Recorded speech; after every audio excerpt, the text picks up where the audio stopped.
Me he dedicado al periodismo durante los últimos 11 años de mi vida.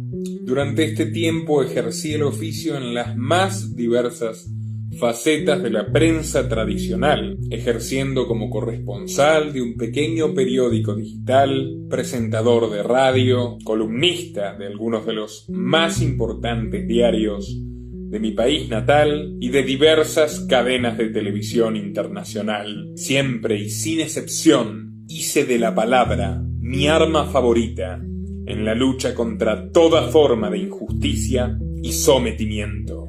Jamás, y repito, jamás permití que nadie me diga lo que tengo que decir y menos aún lo que tengo que callar. Y por esa misma razón conocí todas las formas de censura, pero al mismo tiempo me gané la confianza de mi público, que sabe perfectamente que nunca defendí a ningún político ni me vendí por fama, dinero o poder. Elegí el camino más largo y por eso creo que soy un buen periodista, porque metiendo mis narices donde nadie más quiere hurgar, logré que este canal, mi propio medio de comunicación, pese a la escasez de recursos, haya llegado a decenas de millones de espectadores a lo largo y ancho del mundo, abriéndoles los ojos sobre las verdades incómodas que no encuentran en absolutamente ningún otro sitio. Aquí coseché los logros de una década de esfuerzos y sacrificios, a través de la cual advertí de todas las formas posibles que el mundo se encaminaba a la distopía totalitaria que hoy es nuestro presente y lamentablemente nuestro pan de cada día. Pero debo decirte a vos que estás mirando que cada minuto que pasa se hace más arduo y más difícil cumplir con mi deber. En este año hemos revelado información sensible que no solo trastorna al gobierno de la Argentina, al de España, al de México, sino también a sus patrocinadores, los hombres más siniestros y poderosos del planeta, cuya mayor apuesta es el protagonista de este documental, Joe Biden, de la mayor amenaza que ha enfrentado nuestra especie. Y desde que profundicé en esta línea de investigación, las cosas se pusieron más turbias que nunca.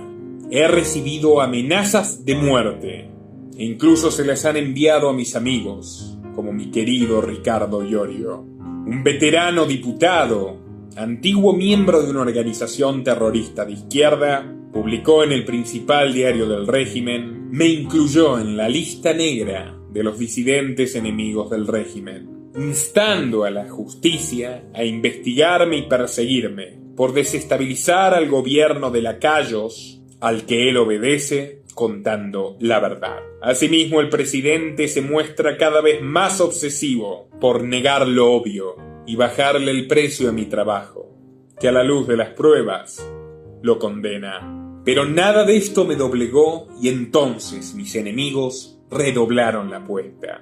A mediados de septiembre, un grupo de profesionales hackeó este canal con el único fin de eliminarlo y silenciarme.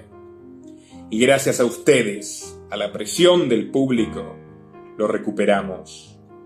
Aunque YouTube, qué casualidad, ya no le envía notificaciones ni siquiera a nuestros propios suscriptores.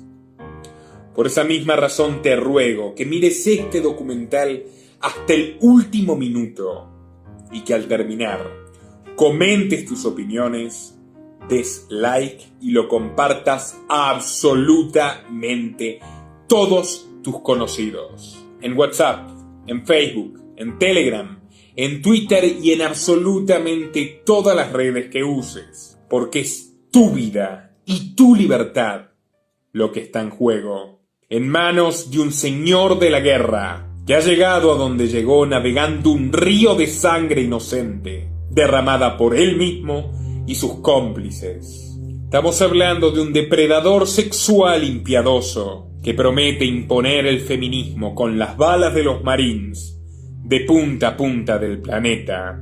mientras sus propias víctimas son chantajeadas, extorsionadas, encarceladas e incluso asesinadas. Bajo la apariencia de un anciano decrépito, se esconde un veterano ingeniero social, un racista desalmado, experto en desintegrar países y hacerlos desaparecer de la faz de la tierra. ¿Te imaginas a México convertido en 5 repúblicas enfrentadas entre sí, como pasó en los Balcanes? ¿Te imaginas a la Argentina arrasada como Irak? ¿O ir preso en Colombia el resto de tu vida por negarte a recibir una vacuna que no ha cumplido con fases de bioseguridad? ¿Te imaginas que el feminismo radical que ya gobierna España, literalmente, te prohíba tener hijos? ¿Te imaginas que los billetes desaparezcan de una vez por todas y que BlackRock, oh casualidad, los dueños de esta red, controle hasta el último centavo de tu trabajo y recaude impuestos mundiales con la excusa de cuidar el medio ambiente, mientras la mitad de la población muere en guerras o de hambre? No estoy exagerando ni un ápice lo que puede pasar si Joe Biden y Kamala Harris llegan al poder. Hoy te revelaré con la rigurosidad de siempre quiénes son realmente estos personajes y sus más oscuros secretos. Y lo hago no solo porque esta sea tal vez la última bala en mi guerra personal por la verdad, sino también por un hombre mucho más íntegro que yo, por el periodista más valiente de nuestra época, que como David contra Goliat pudo poner contra las cuerdas a estos mismos demonios que enfrentamos, y está pagando el precio con su propia vida. Julian Assange, por todo lo que nos enseñaste, por tu legado y por tu sacrificio, aquí vamos.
Este canal depende de tu apoyo.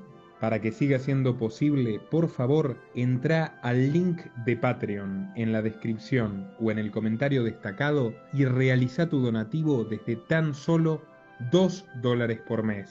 Desde Argentina, dona en pesos y con el medio de pago de tu preferencia a través de Mercado Pago. Nuestro hombre es el candidato a presidente de mayor edad de la historia de los Estados Unidos. Asimismo, según afirma la afamada consultora Gallup, Biden es uno de los postulantes más desconocidos de los últimos años, puesto que incluso sus propios seguidores lo recuerdan como vicepresidente de Barack Obama, pero ignoran completamente las acciones que llevó a cabo durante ese periodo o durante los 36 años previos en los que se desempeñó como senador por el estado de Delaware. Su biografía oficial intenta proyectar la imagen de un auténtico hombre de Estado que maduró su pensamiento a lo largo de los años y enfrentó con coraje y altura distintas tragedias familiares. Bueno, La única verdad de todo esto es que Biden definitivamente no puede caracterizarse como un hombre constante y no se ha mantenido fiel a absolutamente ninguna persona ni ningún principio, con la excepción, por supuesto, de su propio interés. A continuación, profundizaremos sobre el pasado de este camaleón, más astuto de lo que parece a primera vista, y que por supuesto prefiere mantener en las sombras. Joseph Robinette Biden Jr. nació en Scranton, una pequeña ciudad del estado de Pensilvania, a fines de 1942. Fue el primogénito de un total de 4 hermanos, nacidos de la pareja del empresario quebrado Joseph Robinette Biden Sr. y la ama de casa de origen irlandés Catherine Finnegan Biden. La propia web de campaña de Joe recrea la atmósfera de un hogar de clase media trabajadora, pero esto es, ¿cómo decirlo?, falso. Su abuelo paterno Joseph H. era uno de los más prominentes empresarios petroleros de la costa este y le legó al padre de Joe una importantísima fortuna. De acuerdo a una nota de The New York Times, Joseph Robinette Biden Sr., el padre de Joe, vivió su juventud jugando al polo, navegando en su yate por el Atlántico y viajando de punta a punta del país en su avión privado. Sin embargo, todo esto terminó a sus 30 años de edad, en coincidencia con el nacimiento de Joe. Las explicaciones de la debacle de la fortuna familiar divergen. Según lo que afirma el propio Joe en su autobiografía, su padre fue víctima de un socio ladrón que se aprovechó de su inocencia a la hora de hacer negocios. Pero una pequeña y antigua crónica del periódico local The Sunday Times of Scranton ofrece una versión muy diferente de los hechos, donde el padre de Joe fue el responsable absoluto de la quiebra, por falta de disciplina y habilidad para administrar la empresa y seguir gastando dispendiosamente en fiestas multitudinarias y otras situaciones desaconsejadas por los veteranos gerentes de la firma. Así fue como una pujante empresa petrolera se extinguió en un momento de plena bonanza económica para los Estados Unidos, es decir, a finales de la década del 40, cuando la nación del norte se consolida como superpotencia. Más allá de cuál de las dos versiones sea la correcta, el caso es que la familia Biden terminó en la más absoluta ruina cuando Joe comenzó su etapa escolar, en un colegio de monjas. Todos los bienes de la familia fueron embargados, gracias a las deudas de su padre, y el matrimonio se vio obligado a refugiarse en un pequeño departamento que pertenecía a sus abuelos maternos, los Finnegan. La familia materna de Joe merece otro capítulo. Él la describe como unos esforzados irlandeses que llegaron a América impulsados por el sueño de vivir mejor trabajando duro. Pero nuevamente, el relato dista bastante de la realidad. En su propia autobiografía se contradice cuando narra que su bisabuelo materno, el ingeniero Edward Francis Blewitt, fue el primer descendiente de irlandeses en formar parte del Senado Estatal de Pensilvania, dando lugar a una modesta dinastía de funcionarios estatales que, lejos de trabajar duro, se aseguraron un salario pagado por los impuestos de quienes trabajaban de verdad. Pero por supuesto a Joe se le olvidó mencionar otros detalles.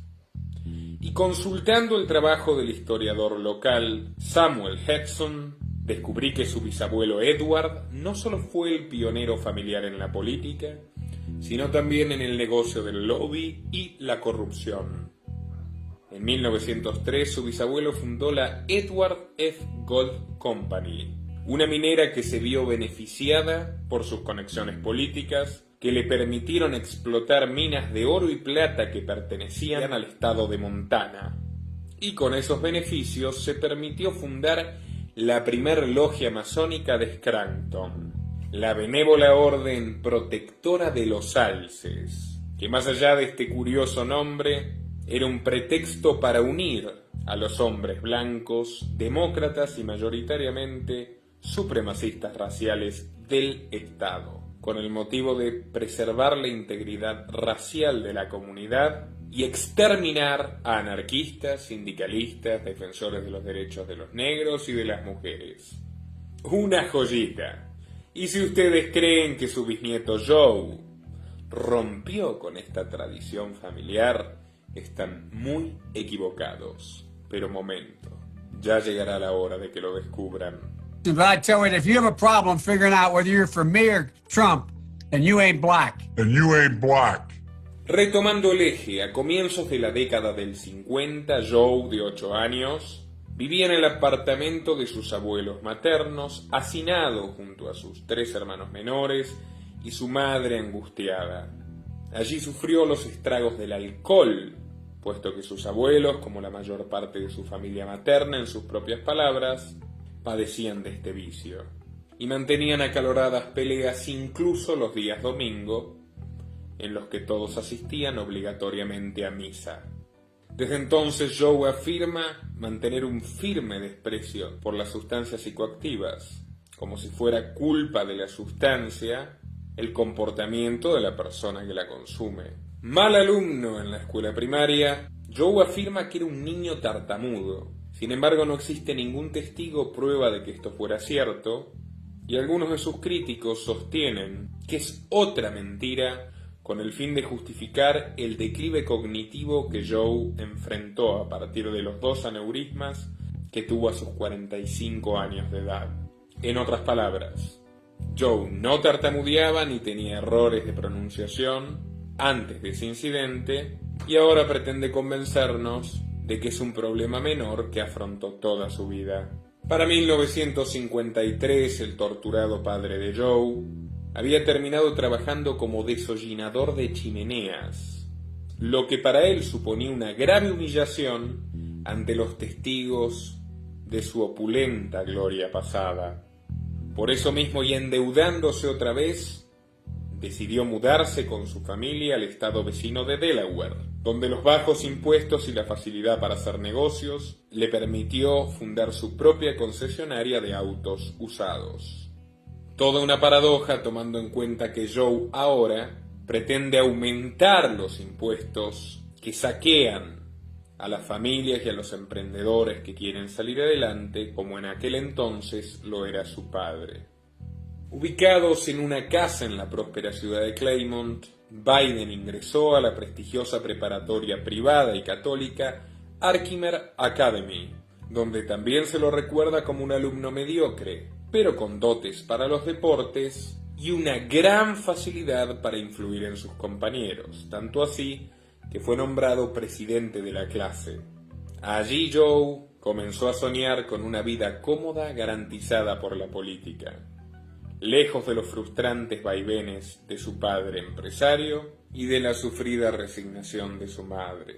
En 1960 ingresó a la Universidad de Delaware, donde 4 años más tarde obtendría un doble título en Historia y Ciencias Políticas, graduándose como el estudiante número 506 sobre un total de 688. Preocupado por conseguir un empleo público pronto, este joven universitario se abstuvo de afiliarse a ninguno de los 2 partidos, puesto que en sus propias palabras reduciría a la mitad sus chances de entrar en alguna administración pública. Pero en 1966, ya graduado a sus 24 años, le quedó claro que no haber participado de ninguna de las grandes movilizaciones políticas de aquellos tiempos le costaría un precio, y por tanto le rogó a su padre que le pagara una tercera carrera, la de Derecho. Pero su padre se negó a darle esta vía de escape al trabajo duro, y entonces lo salvó su novia, la joven profesora Nelia Hunter, perteneciente a una acaudalada familia tradicional de industriales protestantes. Gracias a ella logró ingresar a la Facultad de Abogacía de la Universidad de Siracusa, justo a tiempo para evitar ser reclutado por el ejército y enviado a la sangrienta guerra de Vietnam, sobre la que él jamás se había pronunciado. La familia de Neyla no quería que ella se case con, cito a Biden, un vagabundo católico charlatán. Pero definitivamente, esa última condición le fue útil para persuadir a su suegro, a quien convenció de que él, con tan solo 30 años, se convertiría en senador y tarde o temprano en presidente de los Estados Unidos. A los pocos meses terminaron casándose en las Bahamas, y lo cierto es que Joe le prestaba tan poca atención a sus estudios que tan solo en el primer año de la carrera de Derecho fue sorprendido plagiando flagrantemente un famoso estudio de legislación comparada, del cual robó 5 páginas para un trabajo propio. Según el Washington Post, estuvo al borde de ser expulsado, pero por influencia de su suegro, que era donante de la institución, reprobó el curso pero pudo finalizar la carrera. Ya en 1968, y en el puesto 76 de un ranking de 85. Muchos años más tarde, Biden le mentiría a sus votantes afirmando que era un alumno destacado, algo que Donald Trump le enrostró en la cara en el último debate presidencial. Newsweek says Biden actually went to school on a half scholarship, ended up near the bottom of his class, and won only 1 degree, not 3. So you said you went to Delaware State, but you forgot the name of your college. You didn't go to Delaware State. You graduated either the lowest or almost the lowest in your class. Don't ever use the word smart with me. En 1968, a los 26 años, Joe se mantenía distante de sus padres, e incluso de su propia fe católica, y asistía regularmente a la celebración presbiteriana junto a sus suegros. Allí fue donde conoció a William Prickett, abogado y político republicano, quien se había mantenido como un firme opositor a las leyes antirracistas de Kennedy, y le facilitó el ingreso a su estudio de abogados y al Grand Old Party. Biden participó junto a su jefe de la campaña a la gobernación del republicano Patterson, esperando ser recompensado con un pequeño puesto en la administración. Pero a falta de una respuesta satisfactoria, inmediatamente después de la victoria de Patterson, Biden sorprendió a todos, reciclándose bajo el ala de Sidney Balick, otro prestigioso abogado, pero demócrata, y líder de un foro que pretendía renovar a la dirigencia de los demócratas luego del fracaso en las urnas. Brevemente, Biden traficó información sensible que había obtenido trabajando para la campaña republicana, y así al año siguiente, él y Balick lograron ingresar al Consejo del Condado de Newcastle y a la Asamblea General de Delaware, respectivamente. Nada más asumir su banca como concejal, el joven Joe creó su propia firma de administración inmobiliaria, Biden & Walsh Company, tomando como clientes a los principales propietarios perjudicados por el proyecto de ampliación de la carretera interestatal 95. De esa forma, este nuevo líder demócrata se aseguró financiamiento y apoyo permanente, bloqueando una iniciativa que favorecería a los empresarios locales y, ante todo, a los numerosos desempleados. Pero todo esto en nombre de la defensa de los más débiles y de los vecindarios de Wilmington. Para las elecciones de 1972, Biden contaba con 29 años de edad, ninguna experiencia real en el sector privado y una hermosa familia propia de una publicidad, con su joven esposa embarazada y 2 niños pequeños. Y ante un partido local muy debilitado, se hizo con lo que siempre esperó: la candidatura a senador por Delaware. Una batalla que parecía perdida antes de empezar, puesto que le tocaba enfrentarse con el republicano Caleb Boggs, ex gobernador del estado, 2 veces senador y héroe de la Segunda Guerra Mundial. Sin embargo, el curso de la historia dio un vuelco inesperado. El joven Biden contrató al aún más joven publicista político Patrick Cadell, y explotando todos los recursos de su familia falsificando su pasado y prometiendo un firme activismo contra la guerra. Retengan este dato: el 7 de noviembre de 1972, por un escaso margen de votos, el joven Joe llegó al Senado de los Estados Unidos, inaugurando una etapa central en su vida que nos permitirá entender a la perfección cómo se avanza en los oscuros y siniestros laberintos de la élite. Tal y como les dije, Joe explotó al extremo el marketing familiar. Durante todo el año 72, su esposa y los pequeños Beau, Hunter y la recién nacida Naomi vivieron sacándose fotos, asistiendo a meetings e incluso acompañando al padre de familia en sus encuentros callejeros con los votantes. Según el propio Biden, Neilia le dijo en noviembre que estaba tan contenta por su victoria como por el hecho de volver a una rutina normal. Sin embargo, la suerte es caprichosa y pocos días más tarde, el 18 de diciembre, ella y los 3 pequeños sufrieron un terrible accidente automovilístico. Saliendo de una intersección, su camioneta se estrelló contra un camión que remolcaba mazorcas de maíz. Neilia y la pequeña Naomi murieron de inmediato, en tanto que Beau, de 3 años, y Hunter, de 2, fueron gravemente heridos. El primero con una fractura doble expuesta en su pierna y el segundo con una lesión craneal y diversas heridas hemorrágicas. Hasta este momento de su vida, la evidencia nos retrata a Biden como cualquier animal político, sin muchas luces, pero astuto, advenedizo, calculador, oportunista. Nada de esto sorprende demasiado, pero esta brutal tragedia sí que significó un antes y un después en la personalidad de Joe. Definitivamente transgredió un límite donde la ambición por el poder acabó con cualquier otro tipo de sentimiento humano. El senador electo perdió a la mitad de su familia en tan solo una tarde y estuvo muy cerca de perderla toda.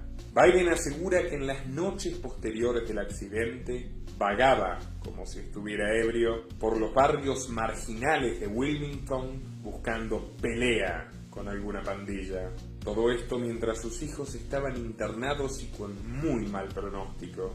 Al respecto dice que atravesó una profunda crisis espiritual, que llegó a odiar a Dios y a considerarse víctima de un castigo absolutamente inmerecido.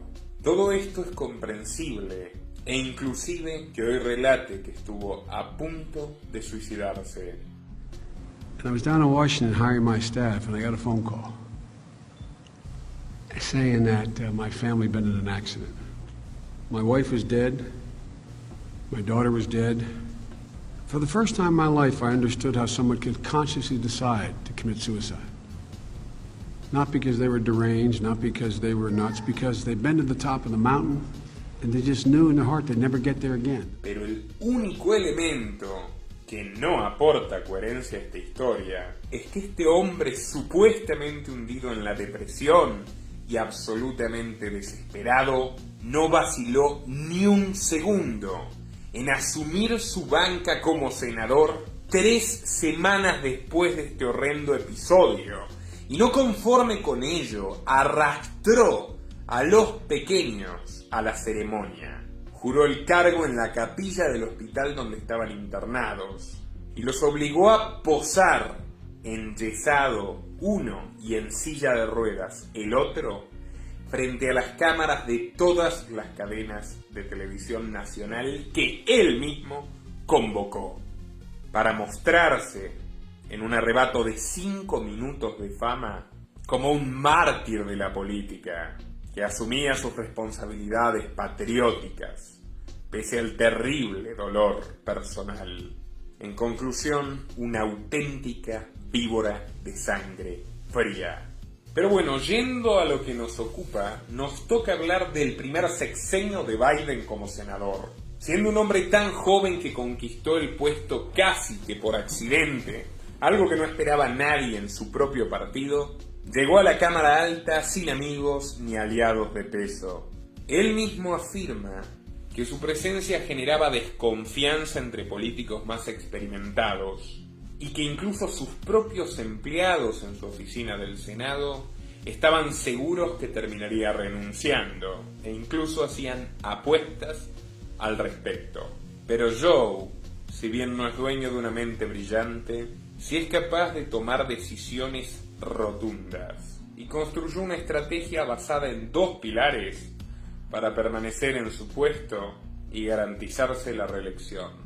El primer pilar consistió en ganarse la confianza de la mayor cantidad de votantes posibles, sea como sea. Y en ese sentido, votó numerosas veces para aumentar las ayudas a los desempleados, los subsidios a los pobres, etc. Pero al mismo tiempo se negó una y otra vez, y sostuvo esta postura a lo largo de todos sus años como senador, a cambiar el régimen especial de Delaware para las empresas, que algunos de sus pares demócratas consideraban abusivas y diseñadas para las mafias, los evasores fiscales e incluso una competencia desleal contra el resto de los estados de la Unión. Entonces Biden tomó la cómoda postura de favorecer un mayor gasto por parte del gobierno federal, pero asegurarse de que Delaware siga cobrando impuestos bajos para obtener mayores inversiones, lo cual lo congraciaba tanto con los habitantes del estado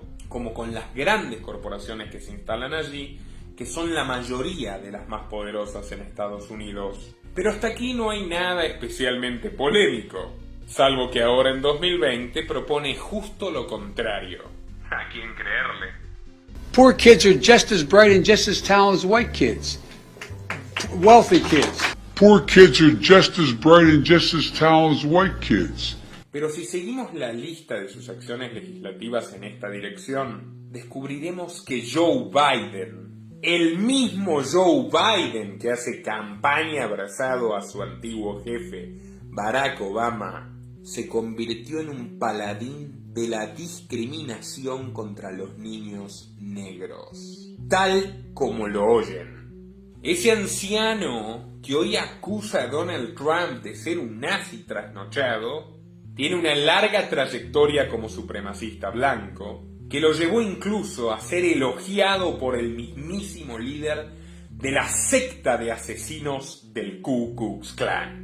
Pese a que en su campaña electoral del año 71 Biden había apoyado la integración de estudiantes afroamericanos y estudiantes blancos, ya en el Senado sorprendió absolutamente todos, aliándose al ultraderechista republicano Jesse Helms.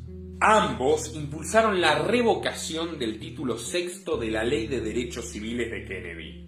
Siendo más claros, Biden buscó por todos los medios eliminar los autobuses escolares que compartían niños negros y niños blancos, luego los gastos federales para garantizar escuelas mixtas e incluso defendió que los niños negros tenían que ir únicamente a escuelas para negros que queden cerca de sus casas y mantenerse lejos del resto de los ciudadanos. Un fascista en toda regla.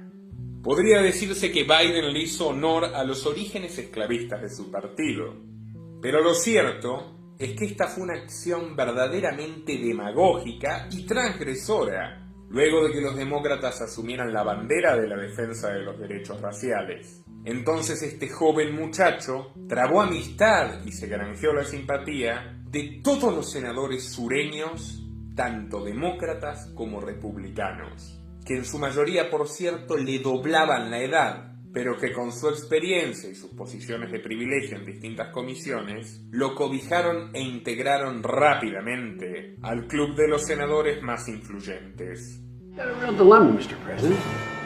I can't go every day, can I? Which you like better, these or these? Joe, they're the same. They capture different moods. Joe, I need some focus here. Comes in there during aviator time, thinks everything... I'm sorry, what's that? I said, Mr. President, you had to be practical. And look, you can drive again, you're going to need a license. You love sports, why don't you volunteer to work for one of the teams around here? Este canal depende de tu apoyo. Para que siga siendo posible, por favor, entra al link de Patreon en la descripción o en el comentario destacado y realiza tu donativo desde tan solo $2 por mes. Desde Argentina, dona en pesos y con el medio de pago de tu preferencia a través de Mercado Pago. Asimismo pudo vincularse con la CIA, que todos recordarán ha sido sobradamente vinculada con el asesinato de Kennedy, y le sirvió a lo largo de su vida para coleccionar información de sus rivales y usarlas en campañas sucias. Asimismo, defendiendo el cruel régimen de segregación racial, se garantizó el apoyo de los votantes derechistas de Delaware, vistiéndose además como un cruzado a favor de las dos vidas, llegando al punto incluso de reprobar el uso de anticonceptivos. Para 1974, la revista Time lo nombró como uno de los 200 líderes de fin de siglo, describiéndolo como compulsivamente ambicioso y capaz de cambiar absolutamente cualquiera de sus posturas en su búsqueda incansable por más y más y más poder. Me pregunto qué dirán al respecto los integrantes de Black Lives Matter, que hoy recaudan fondos para financiar la campaña de un racista impúdico que se había ganado el odio de absolutamente todos los empleados negros del Senado y que luego aprovecharía sus estudios para defender este tipo de leyes en décadas posteriores, donde protagonizó algunos de los crímenes de lesa humanidad más aberrantes de la historia reciente. Pero ya llegará el momento de contárselos. Ahora vamos a la segunda estrategia de Biden para afianzarse en el Senado. Y esto se trata de un clásico del maquiavelismo: conexiones con poderosos. Punto. Si bien Joe nunca fue un fanático del trabajo, tuvo la suficiente suspicacia para entender que su única posibilidad de avanzar en la fauna política de Washington, siendo el senador de un estado pequeño, era trabar amistad de inmediato con los lobistas más influyentes de la capital. Y recordemos el contexto histórico del cual estamos hablando: la turbulenta década de los 70s. Estados Unidos y la Unión Soviética juegan una sanguinaria partida de ajedrez en el mundo, derramando ríos de sangre inocente en los dos hemisferios. Y Estados Unidos no estaba precisamente en su mejor momento. Saliendo de la sangrienta guerra de Vietnam, que por cierto impuso Johnson, un demócrata, el presidente republicano Richard Nixon salió del patronoro y dio inicio a una espiral inflacionaria y una terrible crisis económica. En este contexto, el complejo militar industrial, o sea, las grandes corporaciones incompetentes que viven del negocio de las guerras y las invasiones, se vieron repentinamente huérfanos de aliados, porque tanto los políticos de la administración de Johnson como los republicanos que apoyaban a Nixon comenzaron a volverse cada vez más impopulares ante una sociedad que demandaba menos guerra y mejores condiciones para poder trabajar en paz, algo que la casta elitista no estaba dispuesto a darle. Y fue entonces cuando Biden dijo: si yo tengo garantizados a mis votantes de Delaware, ¿qué otra cosa me importa? Y tocó la puerta del secretario de Estado de Nixon, un hombre incluso más poderoso que el propio presidente y que perduró incluso después de su destitución: Henry Kissinger. Well, the fortunate thing is I didn't have many larger contributors, and the only reason... See, I went to the big guys for the money. I was ready to prostitute myself and the... Voluntario de Kissinger para respaldar cualquier tipo de acción bélica en la Cámara Alta, logró ingresar al Council of Foreign Relations, el principal lobby de política internacional del planeta, donde banqueros, empresarios armamentísticos, fabricantes de vehículos y de tecnología militar diseñan los lineamientos que los funcionarios y legisladores de Estados Unidos deben seguir para cumplir con sus planes de negocios y mantener su hegemonía imperial. Su primera muestra de fidelidad a los productores de guerras y dictaduras asesinas fue avalar el reclutamiento compulsivo de jóvenes, pese a las masivas protestas contra la conscripción. Más allá de las diferencias partidarias, Kissinger adoptó a Biden para su bando de los halcones e incluso lo envió a Israel en 1973, donde se reunió con la inflexible presidente Golda Meir. Biden gestionó el apoyo de Estados Unidos a la guerra del Yom Kippur, originada por la invasión ilegítima de Israel al estrecho del Sinaí y a los altos del Golán, y a través de esa intervención estadounidense que generó más de 20.000 muertos, se originó la crisis del petróleo, que profundizaría todas las desgracias de la población estadounidense. Pero Biden agregó a su lista a otros poderosos aliados, los lobbies sionistas, quienes apropiándose criminalmente del dolor de sus antepasados perseguidos por regímenes totalitarios, desarrollan desde entonces una campaña de exterminio sistemático y genocida contra el pueblo palestino, de la cual Biden ha sido un aliado indispensable. La propia Meir decía de él que era un joven entusiasta con la cabeza bien fría y las botas bien puestas. Y no se equivocó. There is this inextricable tie between culture, religion, ethnicity that most people don't fully understand. That is unique and, how can I say it?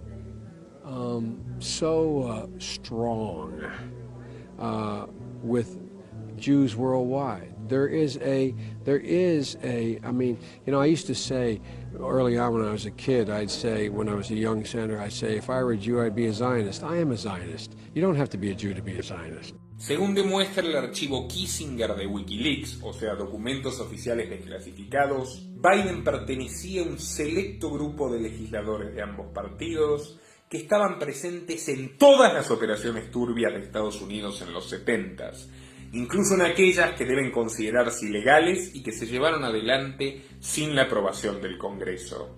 Biden tuvo un rol fundamental en la revocación de los contratos de venta de armas a Arabia Saudita, que luego se entregarían gratuitamente a Israel, para llevar adelante guerras reprobadas por la ONU e incluso por la propia OTAN, en el golpe de Estado de Chile de 1973 y el de Argentina de 1976, en las sanciones que generaron una crisis de hambre en Angola y la organización de guerrillas y en el financiamiento espurio de organizaciones terroristas en toda África, en los bombardeos secretos a Laos y a Camboya, en la Marcha Verde que expulsó a la presencia española de Sahara Occidental y organizó una guerra civil que se mantiene hasta hoy. Y todo esto en el transcurso de 5 años. Al presentarse a su primera reelección como senador, Biden ya no era tan joven, ni pobre, ni desconocido. Con 36 años de edad, en 1978, ya tenía una nueva esposa, la sumisa y obediente Jill, encargada de cuidar a 2 niños que crecieron sin mamá y sin la más mínima muestra de amor paterno.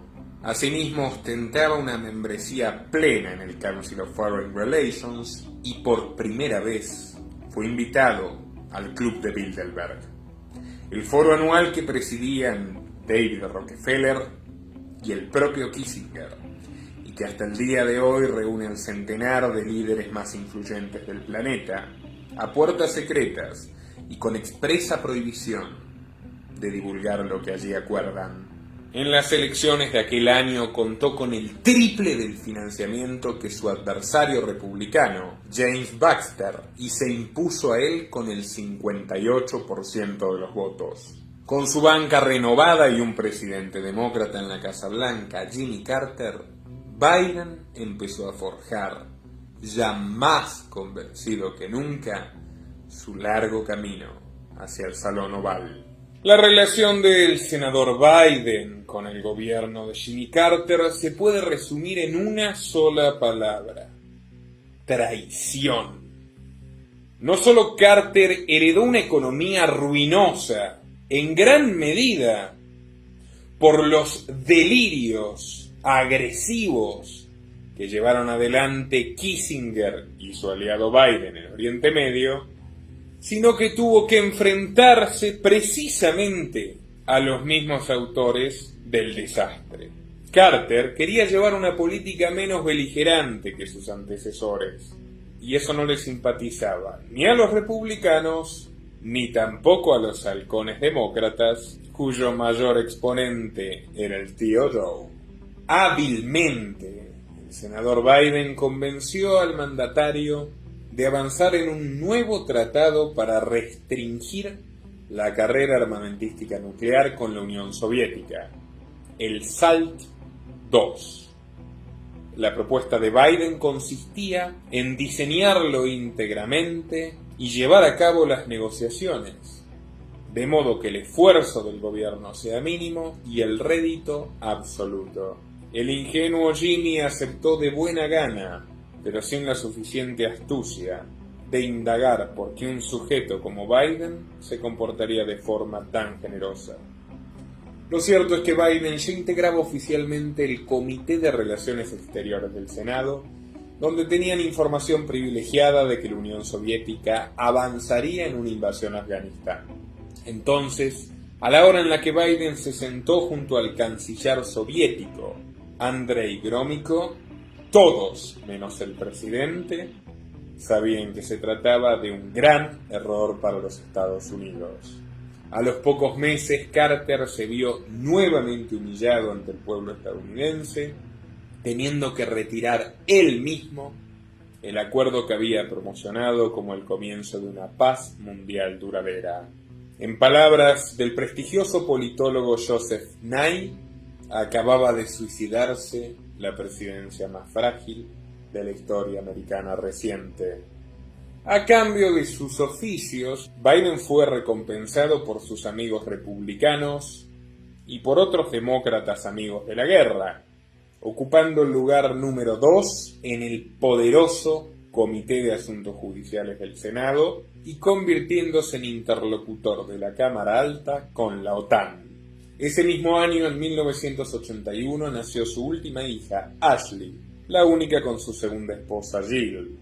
Y cabe destacar que sus jóvenes niños, Beau y Hunter, no solo padecían por la ausencia de su madre muerta y la de su padre, que se pasaba la vida en Washington, sino que fueron severamente educados y se los condenó desde muy temprano al deber de formar parte del ejército y arriesgar sus vidas solo para propiciarle a su padre, que pudo evitar esa trágica suerte, otro beneficio político. 30 años más tarde, el eterno candidato, una vez más, borró con el codo lo que había escrito con la mano, pretendiendo convencernos de que era un padre abnegado y sensible, que viajaba 3 horas diarias por tren a su ciudad natal. Pero en aquellos momentos, sin embargo, se jactaba ante la prensa de dormir de lunes a lunes en su oficina. La década del 80 comenzó con el estrepitoso fracaso de Carter en su intento de reelección ante el republicano Ronald Reagan, un exponente de la renovación que se propuso desde el día 1 acabar a como dé lugar con la amenaza comunista. En sintonía con ese nuevo viraje de la administración nacional, Biden trazó una alianza estratégica con el entonces diputado republicano John McCain, quien más tarde se convertiría en uno de los mejores amigos de su vida. I'm a Democrat.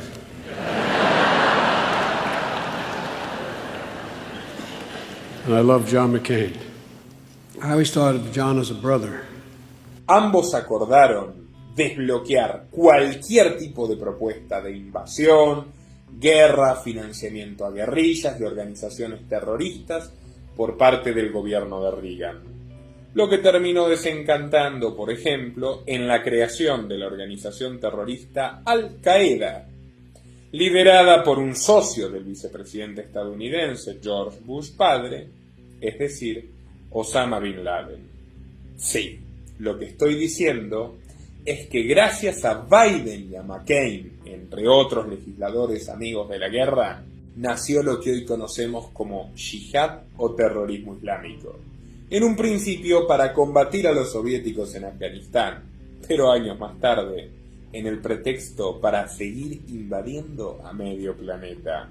Asimismo, Biden apoyó a los republicanos en la revisión de la resolución de la Corte Suprema que despenalizaba el aborto, y luego abogó por una intervención militar estadounidense en la Guerra de Malvinas, apostando por masacrar a la propia dictadura militar que él había ayudado a implantar junto a Kissinger años antes, aunque eso significara también un río de sangre inocente de latinoamericanos que, por supuesto, a los ojos de un supremacista racial poco importaba. The matter is that if we allow in this hemisphere the settlement of claimants' property disputes by the use of force, we're going to unleash an entire series of actions that none of us want. Secondly, NATO is an alliance upon which we have made a firm and solemn commitment.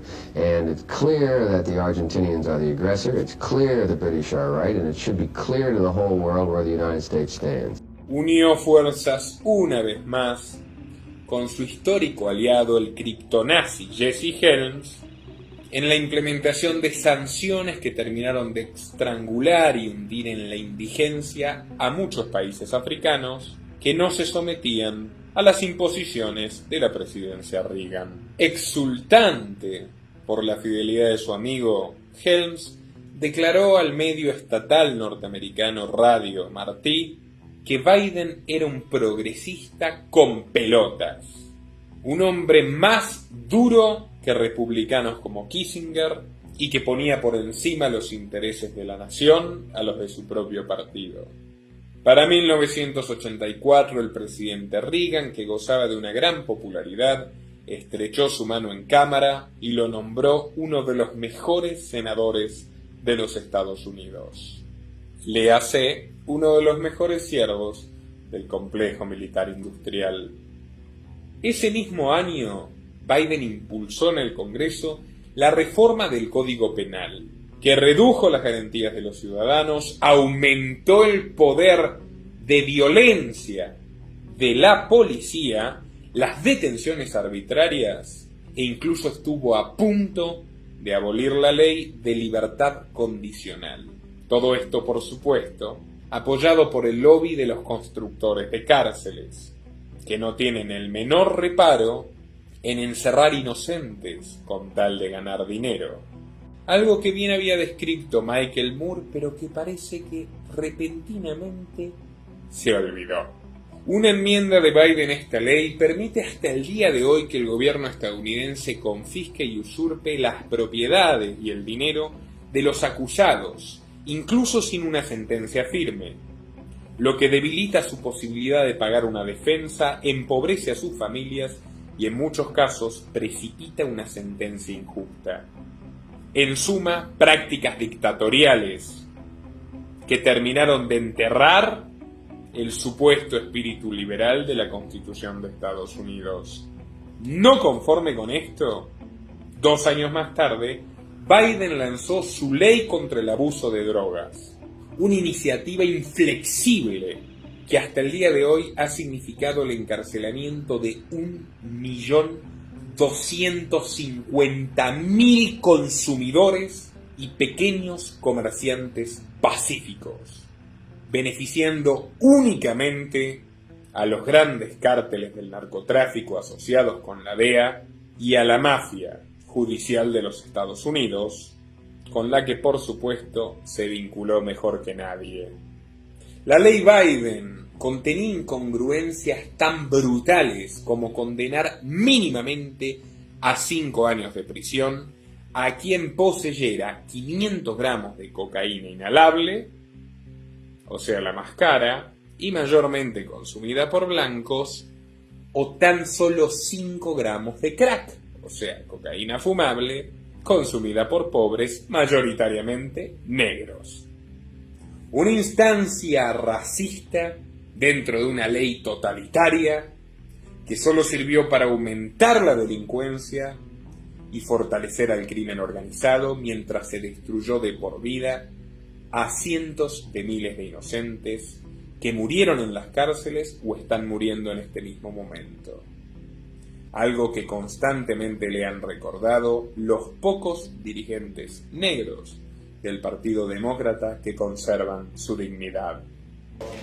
Mr. Thurman? Aye. Mr. Hatch? Aye. Mr. Simpson? Aye. Mr. Grassley? Aye. Mr. Spector? No. Mr. Humphrey? Aye. Mr. Biden? No. Nuevamente victorioso, Biden incursionó en su tercer mandato consecutivo como senador de Delaware frente a candidatos republicanos débiles puestos a propósito para facilitarle su reelección. A esas alturas era más querido por Reagan que por su propio partido, pero al mismo tiempo se le temía por contar con una agenda propia que incluía conexiones con todo el mundo, incluyendo al Likud de Israel y a la nobleza británica. Del mismo modo, Biden era conocido por sus sucesivas traiciones y operaciones contra sus antiguos socios y jefes. Pero pese o gracias a esta deplorable condición, se hizo con la presidencia del Comité Judicial del Senado en enero de 1987. Con 45 años de edad y rebosando de confianza en sí mismo, se lanzó a conquistar su sueño más ambicioso. El 7 de junio de ese mismo año, en la estación de tren de Wilmington, lanzó públicamente su carrera para la postulación presidencial demócrata en las elecciones del año siguiente. Como era de esperarse, su campaña fue, por robo descarado, la mejor financiada de todas. Contó con aportes de la industria armamentística, de los banqueros del Club de Bilderberg, del mismísimo David Rockefeller en persona e incluso de aportantes históricos del Partido Republicano como los hermanos Koch y el jovencísimo millonario Bill Gates, que acababa de constituir la sede de Microsoft en el estado de Delaware. Como jefe de campaña convocó otra vez a Patrick Cadell, quien ya era el encuestador más cotizado de los Estados Unidos y se desempeñaba como gerente de marketing de Coca-Cola.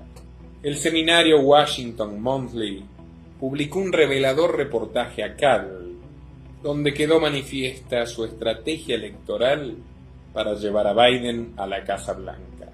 El especialista sostuvo que el mayor punto a favor de Biden era al mismo tiempo su peor desgracia, es decir, ser un hombre del establishment. En palabras de Cadell, las elecciones se ganan conquistando el voto de los indecisos, de quienes no están afiliados ni simpatizan por ningún partido. Y un personaje como Biden, que viene desde las entrañas de las instituciones y los manejos más turbios que se negocian entre los dos partidos, es particularmente antipático para los independientes. En consecuencia, Biden se vio forzado a disimular un personaje que nada tenía que ver con él. Y ya sabemos que la mentira y la tergiversación son palabras fundamentales en su diccionario cotidiano. Siguiendo esta reflexión, Biden se propuso disfrazar su racismo, condenando a Reagan por apoyar al régimen del apartheid en Sudáfrica, pese a que él mismo había propiciado el apartheid en los Estados Unidos. También juró ante el público que él había participado de las movilizaciones por los derechos de los negros, y fue inmediatamente desmentido por el mismísimo hijo de Martin Luther King. Redobló la apuesta plagiando un discurso de John Fitzgerald Kennedy, una figura antagónica y opuesta a todo lo que Joe representaba. Y no conforme con eso, también plagió un párrafo entero de un discurso de Robert Kennedy, el difunto hermano del difunto presidente. Biden recorría día tras día todas las ciudades del país, abordando a los peatones y tratando de mostrarse lo más empático posible con ellos. De ese modo, juró haber sido uno de los mejores estudiantes de su clase, algo que definitivamente estaba dramáticamente lejos de la realidad. Escándalo tras escándalo, El fin de su proyecto llegó de la mano del plagio completo al discurso del político laborista británico Nick Kinnock, llegando a afirmar que sus antepasados habían padecido trabajando en las minas de Pensilvania, cuando en efecto sus antepasados eran magnates mineros, masones o magnates petroleros, pero no precisamente obreros que padecían del trabajo físico. Why is it that my wife is sitting out there in the audience, is the first in her family to ever go to college? Why is Gladys the first woman in her family, in 1,000 generations, to be able to get to university? My ancestors who worked in the coal mines in northeast Pennsylvania and come up after 12 hours and play football. 8 hours underground, and then come up and play football. Para sus rivales, en especial para el gobernador de Massachusetts, Michael Dukakis, fue extremadamente sencillo destruir sus aspiraciones presidenciales a fuerza de archivos. Y para septiembre del 87, Biden compareció a las cámaras nervioso y enojado, comunicando que abandonaba la carrera presidencial por culpa de las operaciones en su contra que habían exagerado sus errores pasados, como por ejemplo el fraude en la Universidad de Derecho. Este hombre volaba muy alto y cayó muy fuerte. Podría decirse que tuvo una cucharada de su propia medicina. Unos meses después, en febrero de 1988, Biden estaba al borde de la locura, ferozmente deprimido y víctima de ataques de pánico que incluso, según algunas lenguas suspicaces, lo habían llevado a alucinar con su esposa muerta. En esas condiciones sufrió 2 aneurismas cerebrales que lo llevaron al borde de la muerte. Y desde entonces, Joe Biden no volvió a ser la misma persona.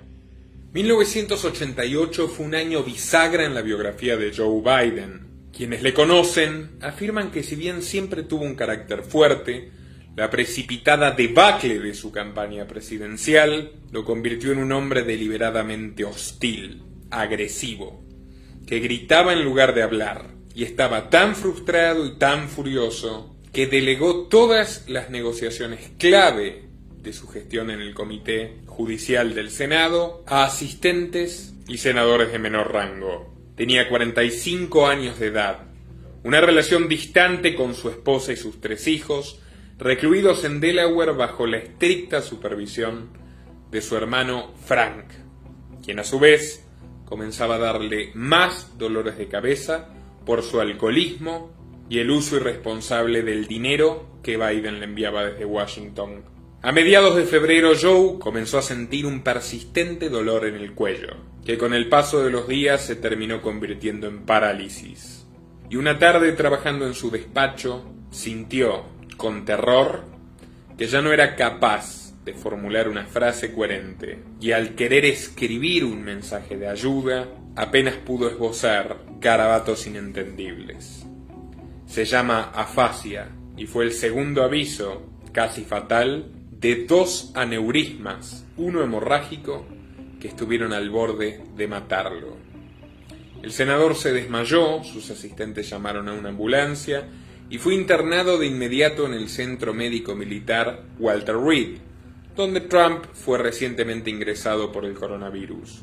El cuadro de Biden era gravísimo. Se sometió a una cirugía de alto riesgo, en la cual a su vez sufrió un aneurisma pulmonar, y el parte médico indicaba un altísimo grado de posibilidades de sufrir un deterioro cognitivo y motriz a consecuencia de este suceso. A la luz de los hechos, ni su supuesto tartamudeo infantil, ni ninguna otra de las explicaciones que él intenta dar ahora, explican mejor el penoso espectáculo de este veterano político ante las cámaras. This is my little sister, Valerie, and I'm Jill's husband. Oh, no, you switched on me.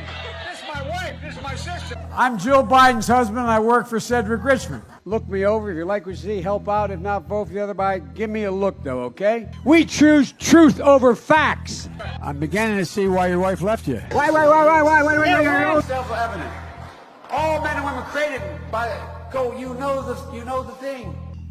And she never yields. Mr. Vice President, your opponent in this election, President Trump, has made your mental state a campaign topic. And when asked in June if you'd been tested for cognitive decline, you've responded that you're constantly tested in effect because you're in situations like this on the campaign trail. But please clarify specifically, have you taken a cognitive test? No, I haven't taken a test.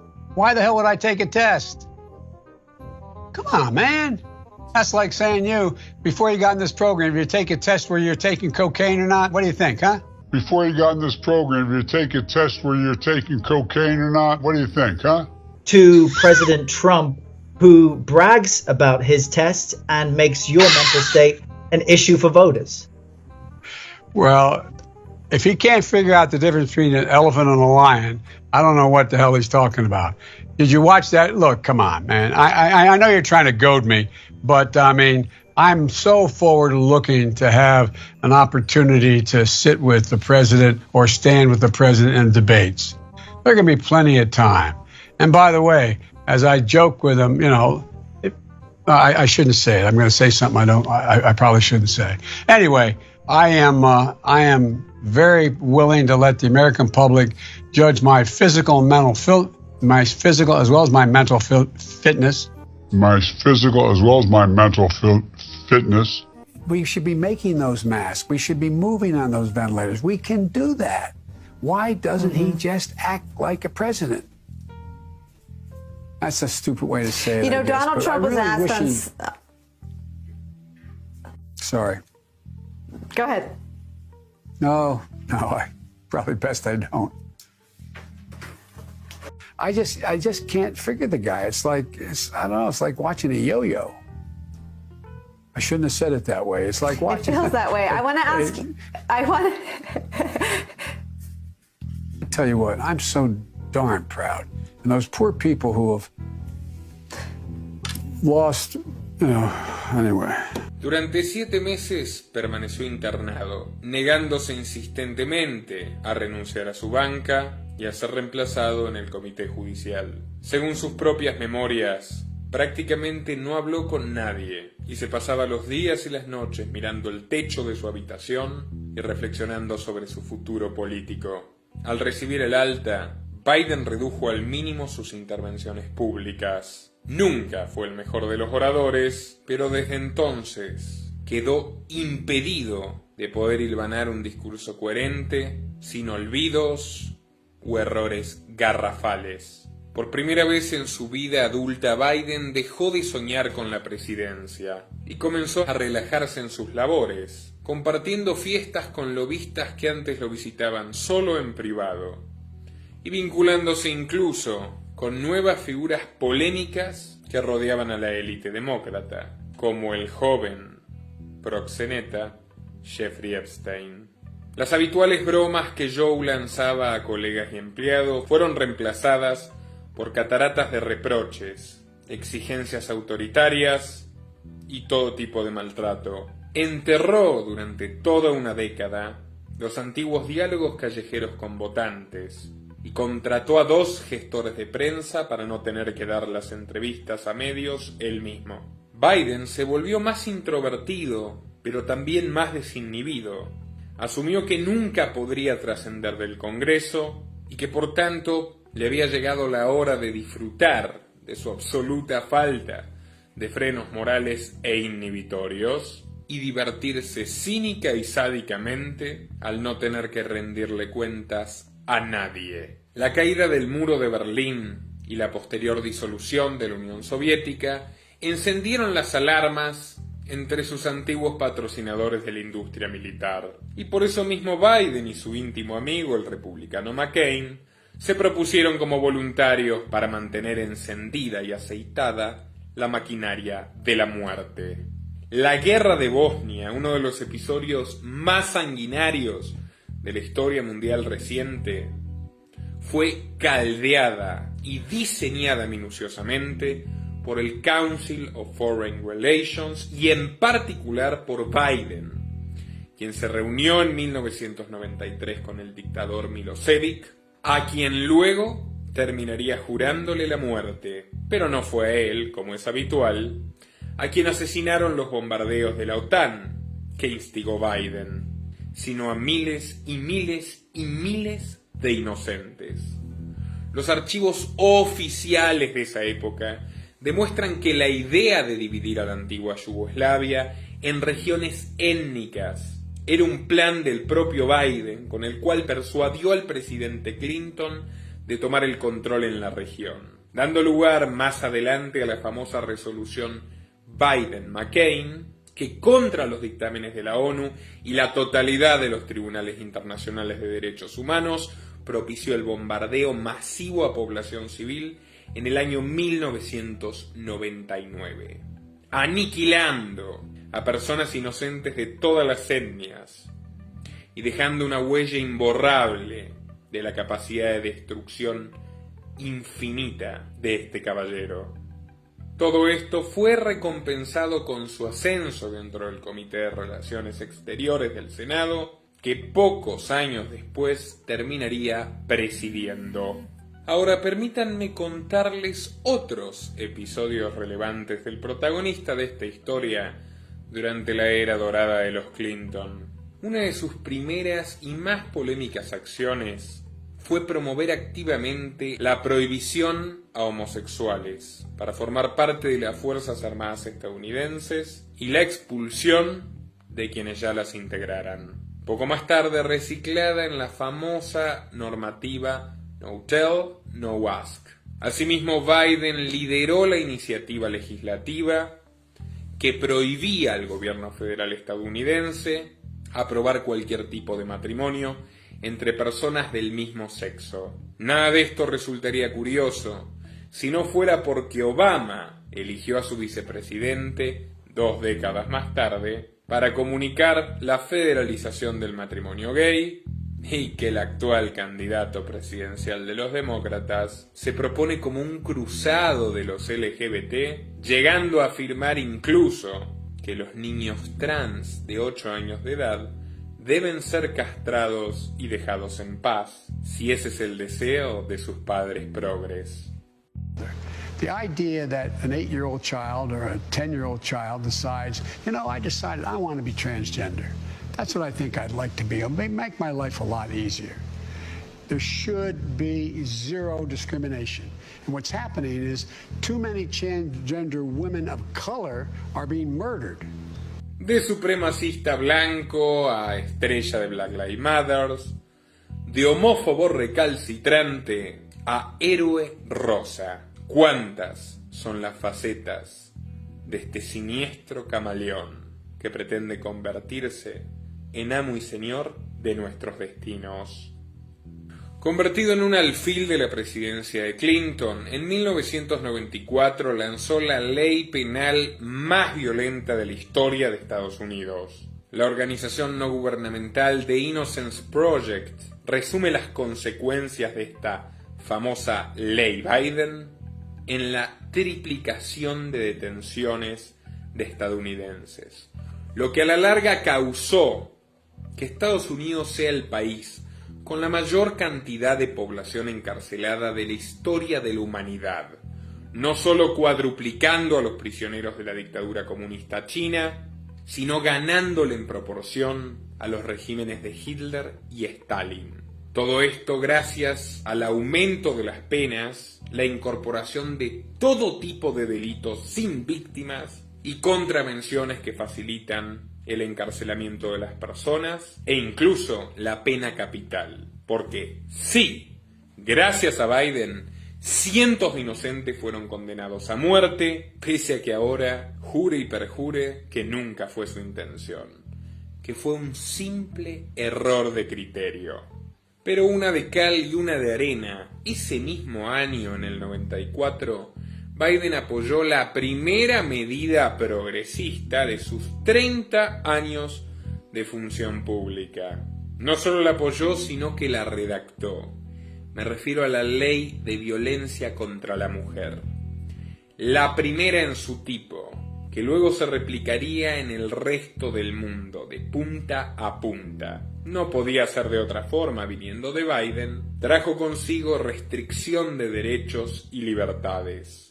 con activo patrocinio y supervisión de la Fundación Soros, que ya era clave en la construcción del poder de la pareja Clinton, Biden le puso su firma a un proyecto profundamente liberticida y autoritario, que fomenta la denuncia falsa contra hombres inocentes, declarándolos culpables antes de que se demuestre lo contrario. Al revés que lo que dictan todas las constituciones de Occidente, empezando por la norteamericana. Destruir a las familias para favorecer el control de natalidad. Crear una guerra de los sexos anacrónica y sin ninguna otra explicación que blindar a las élites que oprimen a hombres y mujeres por igual. Y convertir a las mujeres en esclavas de la burocracia institucional. Estos son los únicos objetivos de la legislación feminista radical que inauguró curiosamente un hombre de la más rancia derecha del establishment del imperio. En palabras del propio Biden, esta ley es la que más lo enorgullece de todas sus iniciativas legislativas. La gran ironía de todo esto es que si juzgamos al tío Joe de acuerdo al criterio de su propia ley, debería encontrarse hace mucho detenido, privado de todos sus bienes, y podríamos llamarlo abiertamente un psicópata abusador hijo de mil puta.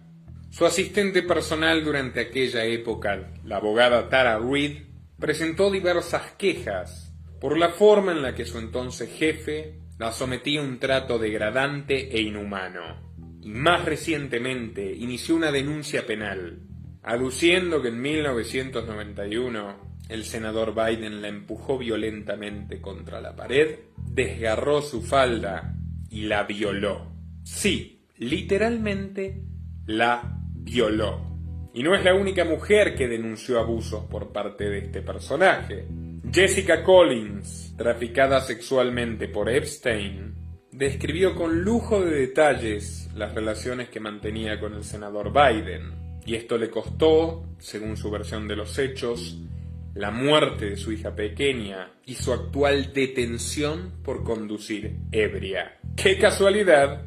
Justo cuando su presunto abusador aspira a convertirse en presidente. I was approximately 23 or 24 at the latest. At the time, I looked extremely young for my age. At 23 or 24, I appeared to be in my, I appeared to be younger than I was because I have Oriental blood. And so I could be passed off as 16 or 17. And so Joe Biden took me on a commercial flight when he was a senator. I believe it was 2003, possibly as late as 2004, to Manzanillo, Mexico, to an all-inclusive resort for 3 days. He reserved our stay under the premise that we were newlyweds, so that he could get a discount. On the way there, he kept holding my hand in public. I told him that I did not feel comfortable with that and to please stop. While we were at the resort, it was his time, so I had to obey whatever his desires and wishes were.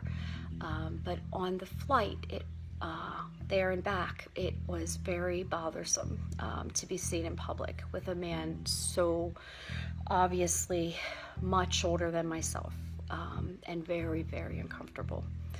And so I requested that he stop, and he would not stop. He kept doing it. He did it on the flight back, and he told me verbatim, "Good luck getting back without a passport."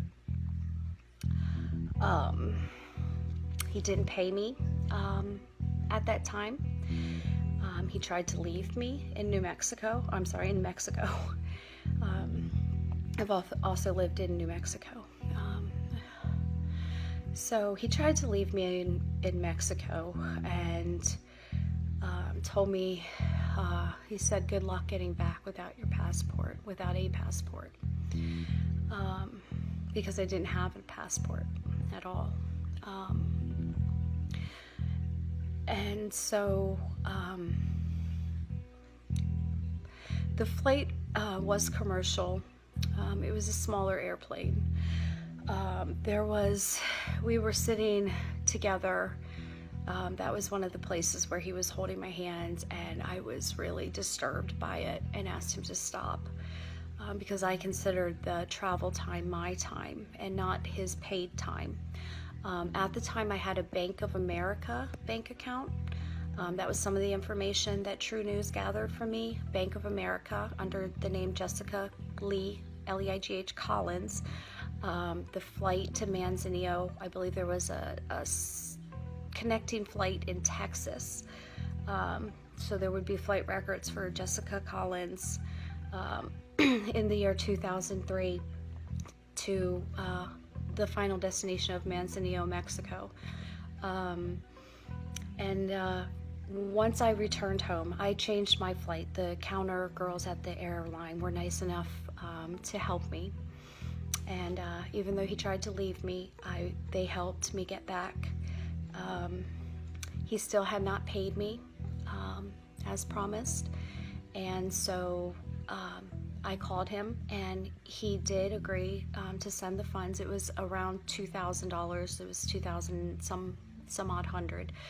And I believe, from the best of my recollection, that was transferred into my bank account, my Bank of America bank account.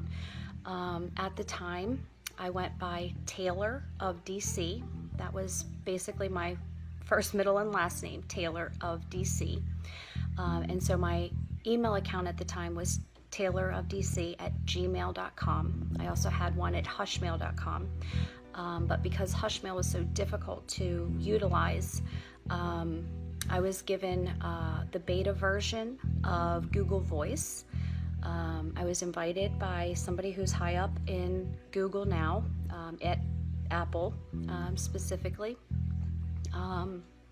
I have a lot more information that I shared, but what I'm doing is needing to use the resources that I have that are being made extremely difficult. Internet going down, and so the reason that I'm doing these videos this way in piecemeal is in order to get the upload. But I think giving the information to the public may safeguard it.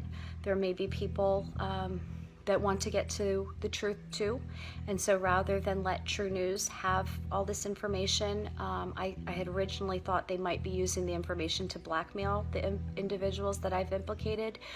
But upon thinking about it this very morning, I realized that what they've shown in the past is that they will destroy the evidence. So that could very well be the reason for gathering my witness testimony, refusing to give me, as promised, the taped copies.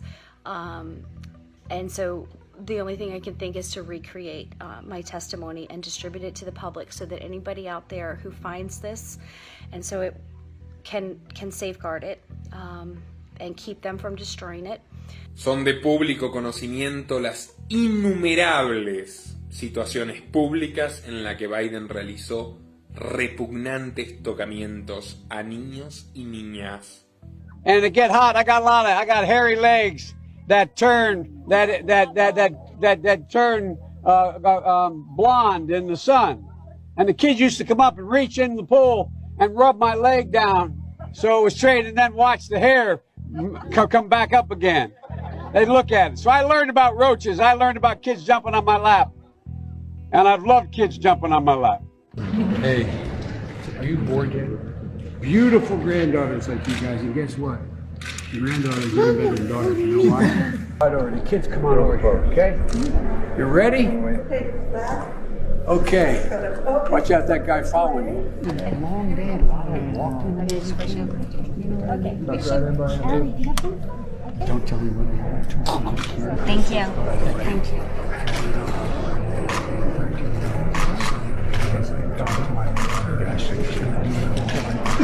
you. you. No, thank you.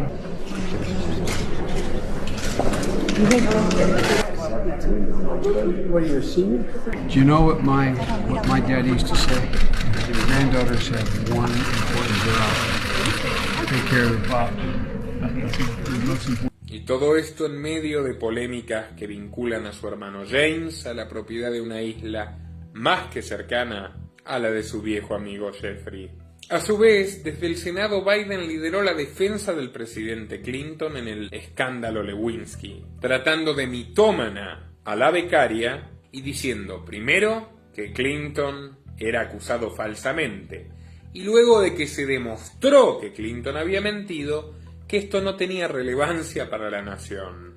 Su lealtad al nefasto Bill y al nuevo mecenas George Soros le valió generosos nombramientos de sus hijos Hunter y Beau en la administración pública nacional, y a su vez le permitió blindar en 1999 a su desastroso hermano Frank, que en una ensoñación etílica y manejando un Jaguar alquilado con el dinero de Joe, atropelló por diversión a Michael Albano, padre soltero que resultó asesinado por el delirium tremens del hermano de Biden, que se salvó de la cárcel y de pagar la indemnización de $1 millón que la justicia determinó para sus huérfanos. Los huérfanos de Albano suplicaron a Joe Biden que colabore con el pago de la sentencia,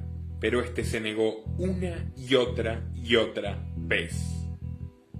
¿Qué más podíamos esperar de él? Y señores, este ha sido tan solo un resumen de las primeras 3 décadas de Joe Biden en el mundo de la política. Pero en la segunda entrega trataremos asuntos de mucho mayor importancia y actualidad. Su desempeño en las guerras de Irak y Afganistán, su vicepresidencia, clave en el diseño de la gestión Obama por parte de los lobbies más siniestros, su vínculo directo con la pandemia que nos tiene a todos encerrados, sus nexos con China, la corrupción familiar y otro sinfín de episodios sanguinarios y siniestros. Todo esto acompañado de la maniobra fraudulenta con la cual pretende garantizarse el triunfo en las elecciones y el rol de Kamala Harris, una vicepresidenta que tiene todas las chances de reemplazar a este diabólico ángel de la muerte. Por todas estas razones, por favor, suscríbanse a nuestro canal dando clic a la campanita de activar todas las notificaciones. Comenten este video y compártanlo a absolutamente todos sus conocidos. Y repito, atentos a la segunda parte que es mucho, pero mucho más impactante aún. Agradecemos también que colaboren económicamente con nuestro proyecto para poder seguir haciéndolo posible. Y nos vemos muy pronto con el resto de las verdades que el poder quiere ocultarte. Este canal depende de tu apoyo. Para que siga siendo posible, por favor, entra al link de Patreon en la descripción o en el comentario destacado y realiza tu donativo desde tan solo $2 por mes. Desde Argentina, dona en pesos y con el medio de pago de tu preferencia a través de Mercado Pago.